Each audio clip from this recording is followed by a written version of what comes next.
Hello students, इस video में हम स्टार्ट करेंगे क्लास 9 के चैप्टर 2 पॉलिनोमियल्स का एक question. Find the zero of x minus two whole square minus x plus two whole square. इस पॉलिनोमियल का हमें जीरो फाइंड करना है। ये जीरो का मतलब क्या होता है बच्चे? कभी भी किसी पॉलिनोमियल का आपको जीरो फाइंड करना हो, इसका मतलब ये होता है कि वहां पे जो भी वेरिएबल अवेलेबल हो, जो भी वेरिएबल हो, उसकी एक ऐसी वैल्यू हमें पता करनी है ताकि उस वैल्यू को जब वापस यहां पे पुट किया जाए ना, तो ये पूरा जीरो हो जाए। दोबारा समझो, जीरो का मतलब ये होता है कि यहां पे जो भी वेरिएबल है, यहां पे एक्स है ना, हमें एक्स की ऐसी वैल्यू फाइंड करनी है ताकि उस वैल्यू को यहां पे जब पुट करें, वो वैल्यू एक भी हो सकती है, एक से ज्यादा भी हो सकती है ना। तो वो जब वैल्यू यहां पे पुट की जाए तो ये पूरा पॉलिनोमियल जीरो हो जाए, उसको बोलेंगे जीरो ऑफ पॉलिनोमियल, उस वैल्यू को। ठीक है ना। अब जीरो फाइंड कैसे किया जाता है? जो भी पॉलिनोमियल गिवन है उसको जीरो के साथ इक्वेट कर दो, सिंपल। देन सिंप्लीफाई करके आपके पास जो एक्स की वैल्यू, चाहे वो सिंगल आए चाहे वो एक से ज्यादा आए, तो वही आपके जीरो होंगे इस क्वेश्चन के लिए। ठीक है। तो अब क्या करते हैं, जीरो फाइंड करने के लिए इस पूरे पॉलिनोमियल को हम जीरो के साथ इक्वेट करेंगे। X minus two whole square minus x plus two whole square equal to zero.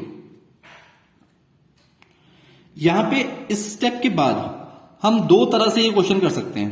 पहला तो ये कि मैं यहां पे a minus B whole square और यहां पे a plus B whole square वाली आइडेंटिटी यूज करूं, है ना। या फिर दूसरा ऑप्शन ये है मेरे पास, a square minus B square वाली आइडेंटिटी लगाऊं। तो दोनों में से आप कुछ भी कर सकते हैं, बट यहां पे मैं क्या कर रहा हूं, ए स्क्वायर माइनस बी स्क्वायर वाली आइडेंटिटी का यूज करूंगा। ठीक है। तो ए हो जाएगा ये एक्स माइनस टू, बी हो जाएगा x plus two. A square minus B square equal होता है A plus B into A minus B, यानी A plus B A minus, अब माइनस की वजह से ना इन दोनों के साइन चेंज हो जाएंगे, माइनस एक्स माइनस टू, तो ये हो गया a minus B equal to zero. ठीक है।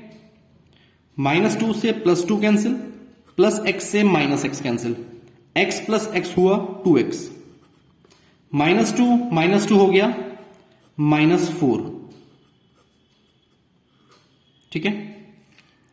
2x इंटू माइनस 4 हो जाएगा minus 8x equal to zero. बच्चे माइनस 8 जीरो के पास जाएगा, यानी कुछ ऐसे लिखा जाएगा, ये जीरो अपॉन में माइनस 8। वैसे तो ये जीरो के अपॉन में कोई नंबर को लिख के दिखाना नहीं होता, आप डायरेक्टली इसको जीरो ही बोल सकते थे, बट आपको समझाने के लिए मुझे क्रॉस मल्टीप्लाई करनी पड़ेगी। ठीक है ना। यहां पे जो भी नंबर हो मल्टीप्लाई में, वहां जाके वो जीरो ही बन जाता है। तो एक्स की वैल्यू यहां से आ गई जीरो। हमें क्या बताना था क्वेश्चन में? हमें क्वेश्चन में ये पूछा गया था कि इस पॉलिनोमियल का जीरो क्या होगा। मैंने आपको बताया था यहां पे जो भी वेरिएबल है यानी एक्स, उसकी वैल्यू फाइंड करनी है हमें, वही इसका जीरो होगा। यहां पे एक्स की वैल्यू आई जीरो, यानी इस पॉलिनोमियल के लिए जो जीरो हुआ वो क्या हुआ, जीरो। तो यहां पे लिखेंगे zero is a zero of, थोड़ा पढ़ने में आपको कंफ्यूजन हो रही होगी, ये वाला जीरो अलग होता है और जो निकल के आई वैल्यू वो जीरो अलग है, वो काउंटिंग वाला जीरो है। ये वो वाला जीरो है जो वैल्यू हमने यहां पे पुट करके अभी आपको दिखाऊंगा आपको मैं। ठीक है ना। तो zero is a zero of x minus two whole square minus x plus two whole square. ठीक है। ये तो आंसर हो गया यहां पे कंप्लीट। आपको एक बार मैं चेक करवाता हूं ये जीरो एक्चुअल में है क्या, हमें कैसे पता लगेगा कि वाकई क्या ये जीरो आया है या नहीं आया। तो देखिए, इस वैल्यू को ना, ये जीरो जो वैल्यू निकल के आई है, इसको हम यहां पे पुट करेंगे। यहां पुट करने के बाद ये पूरा ना जीरो बन जाएगा। देखना अभी, zero minus two, zero plus two whole square. Zero minus two होता है बच्चे minus two square, zero plus two two square, minus two का स्क्वायर हो जाएगा 4, 2 स्क्वायर 4, 4 से 4 कैंसिल, जीरो। यस, हमारा आंसर बिल्कुल करेक्ट आया है।